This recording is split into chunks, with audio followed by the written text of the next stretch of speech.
Efendimiz'i biliyor herkes, yani ne zaman doğduğunu, nasıl bir kişi olduğunu, dinimiz için nasıl önemli birisi olduğunu toplum biliyor. Peki onu tanımak için ne yapıyoruz? Onu tanımak için pek fazla bir şey yapmıyoruz. Hayat mücadelesi insanlara bunları pek fazla ön planda tutturamıyor.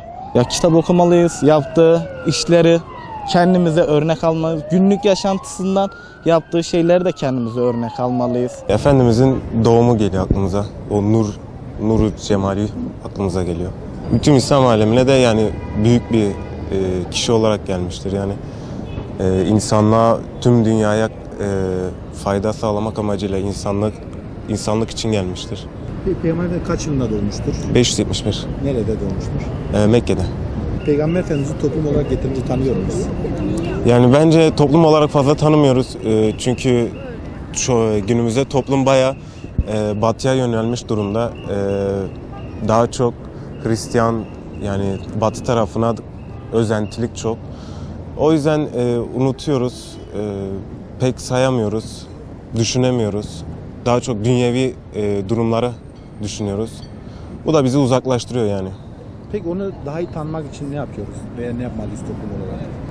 Yani aslında bir etkinlik, belediyenin, devletin falan daha çok bir etkinlik yapması lazım bence. Yani insanlara böyle toplumu daha çok bilgilendirmek için etkinlikler meydanlarda falan yapması bence daha doğru olur yani. Yani şu an yayın evleri falan, birçok yayın evi kendisinin hayatını basan yayın evleri var. Oradan alıp okuyabiliriz. Çok önemli bir gün Mevlid Kandili. Tabii bu günün önemli bir anlamını herkes anlatmamız gerekiyor yani. 571 yılında Mekke'de doğdu. Allahu Teala'nın Habibi, Resulü, sevgilisi. Yani onun sünnetleri var. Yani yeterince tanıyor muyuz sizce? Yeterince tanıyamıyoruz. Tanıyamıyoruz yeterince yani. Neden? Neden?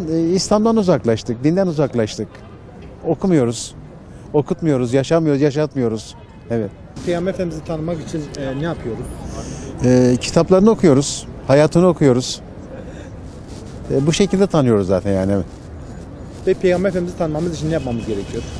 Yani hayatını anlatacak kitaplar, eserler var çok esasında yani. Sevgili Peygamber'i tanımak için eserler çok var. Bunlar alınmıyor, okunmuyor yani.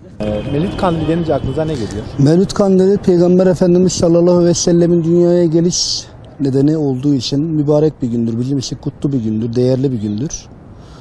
Bizler için manası, manevi değeri çok yüksektir. Vallahi yeteri kadar tanıyoruz yani, bildiğimiz kadar, toplumun bildiği kadar, kendi bilgimiz olduğu dahilinde tanıyoruz yani. Elhamdülillah. Eksiğimiz var tabii ki. Eksiklerimiz var. Bilgimiz eksik. O doğrudur. Ve Peygamber Efendimiz'i tanımak için ne yapıyoruz? Vallahi ben kendi şahsım hiçbir şey yapmıyorum. En büyük zaten kusurumuz, kabahatimiz büyük yani. Ama elimizden geldiği kadar tanımaya çalışıyoruz, işiyoruz yani. Kendisi bizim için ve ümmeti için savaş yapmış. Bedir Savaşı'nda ne bileyim farklı cephelerde savaşmış kafirlerle. Ama maalesef biz yani şöyle bazen düşünüyoruz, derinine dalıyoruz ama o peygambere layık bir ümmet değiliz yani. İzzet Bey, Mevlid Kandili denince aklınıza ne geliyor? Peygamber Efendimizin dünyaya geldiği gün. Peki Peygamber Efendimiz'i yeterince tanıyor muyuz toplum olarak? Toplum olarak tanımıyoruz. Yani ben de tam anlamıyla tanıyorum diyemem ama toplum olarak yani bu konuda fazla bir bilgimiz yok Peygamber Efendimiz hakkında. Peygamber Efendimiz'i tanımak için ne yapıyorsunuz veya ne yapmalıyız? Peygamber Efendimizi tanımak için kitaplarını okuyabiliriz ama güzel bir kaynaklardan. Yani bu araştırmamız lazım, araştırma yapmamız lazım yani. Peygamber Efendimizin doğum günü olduğu için Mevlid Kandili olarak, kutlama olarak adlandırılmış. Yani o gün Peygamber Efendimiz. Evet, o gün Peygamber Efendimizin doğum günü olarak geçmiştir 571 yılında. Peki Peygamber Efendimiz kaç yılında doğmuştur? 571. Nerede doğmuştur? Mekke'de. Peki Peygamber Efendimiz doğduğu gece bazı olağanüstü olaylar olmuştur. Biliyor musun? Evet, Kisra'nın sarayları yıkılmıştır. Peki Peygamber Efendimiz'i yeterince tanıyor musun sence? Ülke olarak, toplum olarak evet.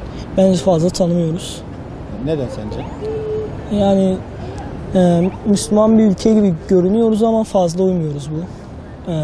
İslam'a göre davranmıyoruz. Mesela kime sorsanız ben Müslümanım, ben tanıyorum der ama hiçbiri tanımıyor bence. Peygamber Efendimiz'i tanımak için ne yapıyoruz? Toplum olarak mı? Evet. Cemiyetlerde bazı kişiler topluma yaymak istiyor ama bazı kişiler ise bunu örtbas etmeye çalışıyorlar. Peki Peygamber Efendimiz'le ilgili hiç kitap okudunuz mu? Evet. Ne kitap? Kaç tane kitap okudunuz? Ne okudunuz? 2 tane okumuştum. Bir peygamber ve sahabeler. Birisi de peygamberimizin hayatıydı. Peki Peygamber Efendimiz'i tanımak için neler yapmalıyız? Onunla ilgili araştırmalar yapmalıyız. Böyle başka ön yargılarda bulunmadan önce onu tanımaya çalışmalıyız. Hz. Muhammed sallallahu aleyhi ve sellemin gelişi de bir mucize. Okumayı bilmeyen bir peygambere ilk süre İkra suresi geldi. Oku ayeti. Okuyarak Kur'an öğrendi. Peygamber Efendimiz'i yeterince tanıyor muyuz toplum olarak? Maalesef biz toplum olarak tanımıyoruz. Bize gerçekler de öğretilmiyor. Bence daha iyi tanımamız lazım. Mevlid Kandili Peygamber Efendimizin doğum günü. Bunu Cenab-ı Allah bütün İslam alemine hayırlı ve uğurlu eylesin. Peki Peygamber Efendimiz'i toplum olarak yeterince tanıyor muyuz sizce? Yok tanımıyoruz. Neden? O bizim zayıflığımızdan. Bazı şeyleri eğilemiyoruz. Eğilsek de hep önleri kesiliyor. Eğilemediğimizin başta sebepleri hep önü kesiliyor. İslamiyet yayılır da tekrar geri yeryüzüne bir huzur gelir diye, herkes kardeşçe yaşar diye bunu bazı kesimler istemiyor. İstemediği için de bu yeterince tanıyamıyoruz. Okullarımızda da bu yeterince bu işe ağırlık verilmiyor.